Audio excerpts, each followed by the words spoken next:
All right, as you jump into your social media campaign, I want to review with you as you do this creation process some of the principles of design. We talked a little bit about these in ninth grade when you did your magazines, and I'm going to refresh this idea with you with the idea of a post or a social media campaign. So let's get started. Remember, we just have to remember the letters CRAP, which stands for four different elements that I want to remind you about. The first one being contrast. So remember, we said that elements that are not the same should be very different so that they stand out. The number one thing I can think about for this is in colors. We really need to have contrast in colors. The example on the left-hand side shows a light background with a dark foreground. We also have a contrast in the title size and then the body text. So remember that you want to make sure that you have good contrast in your colors.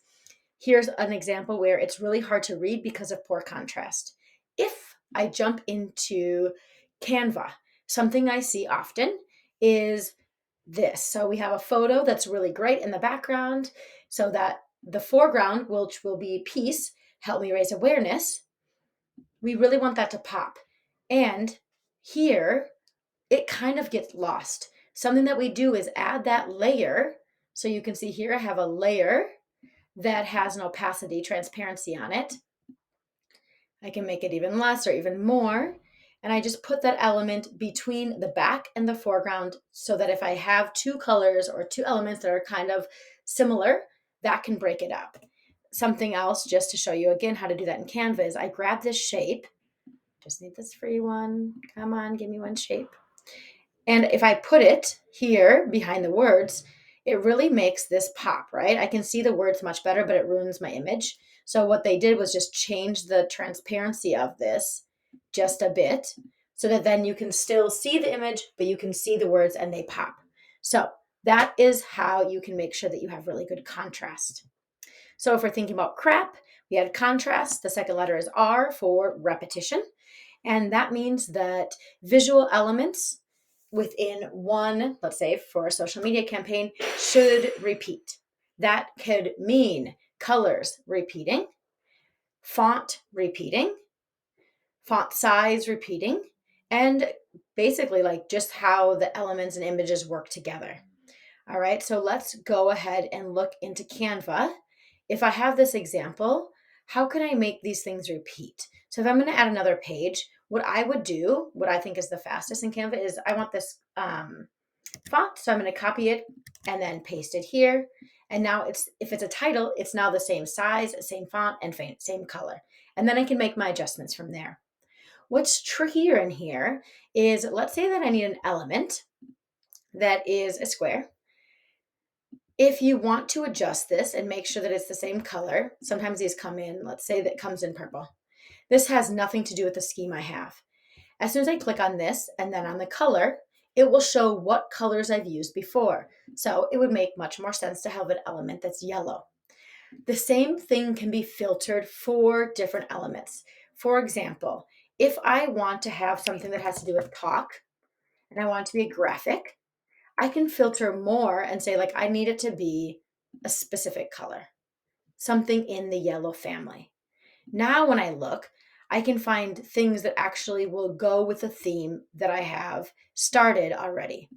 All right, so that's another way that you can make sure that you have good repetition. All right, so we did contrast for C, R for repetition. The A, do you remember it? Let's see if I can move forward, is for alignment. And so alignment means that nothing should be placed on your page or your design without thinking of where exactly should this line up with? What exactly should this line up with?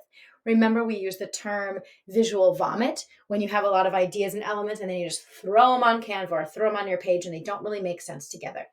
Of course, this is an example on the left of good alignment. Everything lines up perfectly. And this is an extreme example of bad alignment with the text as well as with the element of this hanging sign of the box. Let's see if I have one for that one. Yes. So in this example that you saw, the did you know, it has that snap grid. So just like when we worked in InDesign or Illustrator, you can see that now there's a purple line lining up with reallyGreatSite.com. that tells me it's perfectly lined up. What's not lined up is this thing. It's not lined up. Oh, now it's lined up with the right edge, but it should be lined up with this other text. I will feel like a little magnetic pull snapping me. Oh, there it is. In Canva, they're really good at helping you line things up. All right, so make sure that everything is placed on your page, lining up with one other element at least. The exception again is when you're using sometimes like this one, the centered font. These are not lining up, but they're all actually lined up to the very middle of the page. And you can tell where the very middle of the page is also because it's giving you that. Where is it? There it is. Boom, you're in the middle of the page. Let me see if I can get the middle of the page again. Boom, I'm in the middle of the page. Okay, so line everything up with something else. So we did contrast, repetition, alignment, and the last one is P for proximity.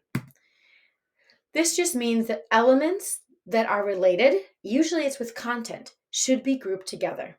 Whereas elements that are separate, they should be kind of further apart. This is just one quick example in here. So here on the left side, I think this visually looks much more pleasing. Day cream and the features are all these things.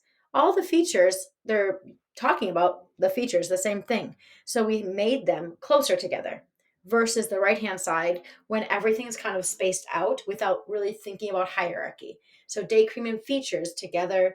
And then here, in my opinion, these should be spaced with a little bit more thought, thinking about proximity, how they're all in the same list, and let's group them together. Those are the 4 elements we talked about last year. There are actually 2 more if you want to stick around and keep playing this video to talk about, and it's NB. And so N stands for negative space. I mention this because in a social media campaign, you think about your audience viewing it on a small phone or device. Negative space is something that you'll want to use. You will probably by nature want to include a lot of facts. You might have 100, you're thinking it's going to be so hard to narrow down to very specific things. Less is more. And so trying to decide what all to put on your page, you should really decide like what 1 or 2 things do you want to put on there. Leave some visual breathing room for people to, when they visit your campaign, to kind of relax their eyes a bit. They can't read a lot of text because what's going to happen, the text is going to have to get really small, and you don't need to fill up all the space on that page. So I think about like the smaller the space artwork, like the canvases, the less you can have on there. So the smaller your social media post will be seen, like on a device, we can't have more than maybe 1, max 2 facts on each different page that you make. So think about leaving some negative space for people's eyes to just rest on. You don't have to fill up all of the design. And then the next one is balance. And so when you're thinking about a design, we think about things being symmetrical or asymmetrical. And I'm actually going to just show you a couple examples here of like if you cut these designs in half, this is very symmetrical. Everything is even on both sides because they kind of match each other. If I folded them in half, it has good balance of weight. But there's many ways you can do that. So for this example here, if I cut this in half, this example, they're not the same on each side, but visually they do have the same weight or balance. An image here is having the same weight as a bunch of text there. So you can have balance on your design even though they don't mirror each other. So maybe you have text on one side and an image on another, or you have text on the top and an image on the, or a graph on the bottom. So just think about, is your composition overall balanced, top and bottom and left and right, or do you have all the elements on one side or the other? So that is just a little review of the principles of design applied to your social media campaign. Hopefully this helps, and I can't wait to see your great design.